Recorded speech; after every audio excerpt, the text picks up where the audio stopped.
Noong unang panahon, si Samson ay isang lalaking may maalamat na lakas, isang bayaning pinili ng Diyos para sa isang dakila at marangal na layunin.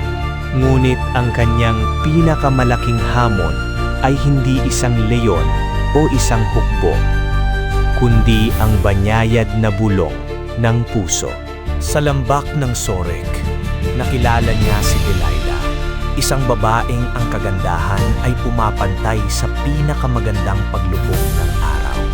Ang kanilang pag-iibigan ay namukadkad gaya ng isang bulaklak sa disyerto, puno ng malalambing na salita, tawanan at mga nakaw na tingin. Gayunpaman, habang nakatago sa mga anino, nagbalak ang mga pinuno ng mga Filisteo na puksain ang kampiyon ng Israel.